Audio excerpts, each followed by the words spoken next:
Transcription 101 120 words per minute. Start. Mr. Deputy Chairman, there is no dispute in regard to the question that the working journalists had been suffering for long and that they need legal protection in their profession. As they were suffering, government appointed the press commission, and as a result of the recommendations of the press commission, we are here discussing this bill today to safeguard their interest. Now our aim is to protect them from their employers. This bill gives them protection under the Industrial Disputes Act. As the operation for so many years of this act was in the hands of the Labour Department or the Labour Ministry, that department and that ministry are fully aware how it should be operated, as there have been lot of difficulties and lot of differences of opinion between one court in one state and the other court in the other state in regard to one item and one interpretation. The interpretation is required to be incorporated in this bill as to what is meant by a workman. The Industrial Disputes Act has given the definition of the term workman, but it has been interpreted by the different courts in different states in different ways. Now again, we are dealing with two parties, and one party is the employer. In the definition of the employer also, we do not find if we can properly put the directors or the managers as the employers. Now this bill has tried to exclude certain staff and certain people doing certain jobs. Sir, the intention of this measure is to safeguard the interests of the working journalists by bringing them under the purview of the Industrial Disputes Act, by which they will be provided with certain machinery where they can go for the redress of their grievances.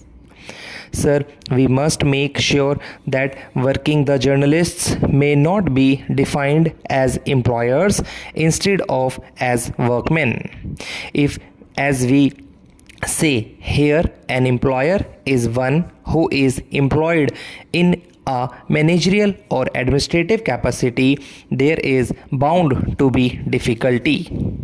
I will cite an example. Now, a working journalist might get two typists in his office and he may have three peons. He may be actually a supervisor acting on behalf of the manager also.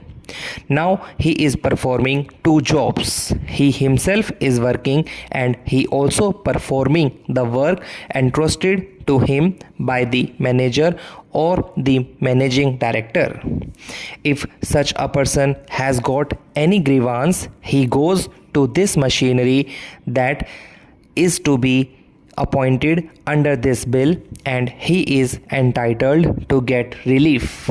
But as he is partially employed as manager, he may be denied that right.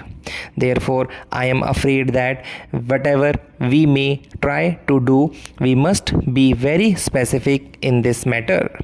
I think we should say that the working journalist means a person whose principal avocation is that of a journalist, etc., etc., and then they are also termed as workmen under the Industrial Disputes Act. Otherwise, we will be focused with that sort of difficulty as other trade unions are experiencing in their day-to-day work in the appellate tribunal or the industrial tribunal or in other courts. I hope that the minister in charge of this bill will consult the Labour Minister, who is an expert in this matter, as to how to the safeguard really the interests of these people by putting a proper definition for the working journalists. Now I have got another point. Really, this should have been brought forward by the Labour Department as they have been operating the Industrial Disputes Act. Under the Industrial Disputes Act, we have got some machinery which has got to come into being when there is a dispute. Now, under the existing Industrial Disputes Act, the appropriate government has got to order in writing to this machinery. As the working journalists are spread over throughout the country, I am not clear in my mind whether for the purpose of the working journalists, this Industrial Disputes Act will be operated by the central government or by the state governments. Both the central and the state governments have their own machinery. From the Chief Labour Commissioner to the reconciliation officer, the government of India has got a set of machinery throughout the country, and again the state governments have got their own labor commissioner and other officers. I want that also must be specifically provided in this bill as to whether they have got not to go to the central government or to the state governments for the redress of their grievances. Now, the tribunals are not permitted to undertake any case as soon as it is referred by either of the parties unless it is specifically ordered by the appropriate government. Now, my own opinion is that for the time being, it should be operated by the Labour Ministry of the central government. Neither the Information and Broadcasting Ministry nor the state governments should operate this because it is a new thing incorporated by the central government, and the government of India knows what for they are coming forward with this piece of legislation. I want that the Information Ministry should hand over this business to the Labour Ministry, which should operate this through its own machinery. Sir, anyone who knows anything of the journalism in this country will welcome the protection that this bill gives to working journalists. There is no doubt that their present lot is a hard one and that it is difficult sometimes even for the best of them to discharge their duties honestly, but the remarks made by the honorable friend make me anxious to understand the scope of the bill.